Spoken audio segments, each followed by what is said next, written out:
বৈষম্য বিরোধী আন্দোলনে শুরু থেকেই স্বতঃস্ফূর্ত অংশগ্রহণ ছিল সাভারের শহীদ আব্দুল কাইয়ুমের। আন্দোলন চলাকালে পতিত স্বৈরাচার সরকারের নির্দেশে যখন বাড়ি বাড়ি অভিযান চালাতো পুলিশ, তখন ঠিকমতো বাড়িতেও থাকতে পারতেন না কাইয়ুম।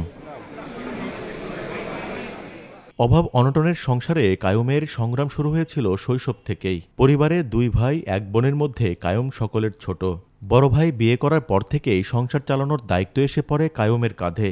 লেখাপড়ার পাশাপাশি দূর দূরান্ত থেকে কখনো দুধ, কখনো আবার বগুড়া থেকে দই সংগ্রহ করে বিক্রি করতেন নিজ পাড়া মহল্লায়। কুমিল্লা বিশ্ববিদ্যালয় থেকে স্নাতকোত্তর শেষ করেছিলেন কাইয়ুম। মাকে বলেছিলেন, একটু অপেক্ষা করো, এবার শেষ হতে চলেছে আমাদের কষ্টের দিন। তবে নিয়তি যে বড়ই নিষ্ঠুর। ৫ই আগস্ট স্বৈরাচার সরকারের পুলিশের এক নির্মম বুলেট কেড়ে নিয়েছে পরিবারের স্বপ্নযাত্রার সেই সারথিকে।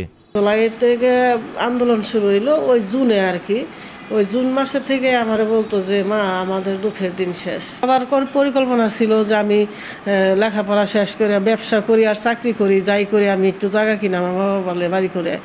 ও ক্লাস 9-এ থাকতে থেকে এই যুদ্ধ করছে সংসারের লেগে। কাইয়ুমের স্বপ্ন ছিল পড়ালেখা শেষে ব্যবসা করে সুন্দর একটি বাড়ি বানাবেন। সে বাড়িতে পরিবার নিয়ে সুখে শান্তিতে বসবাস করবেন।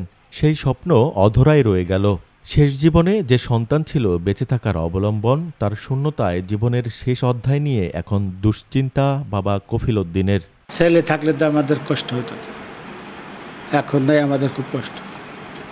এই সরকারের কাছে যাই, যারা যারা অকর্ম করছে, এই সরকার সবাইকে যে আইনের আওতায় আইনে তাদের বিচার হোক।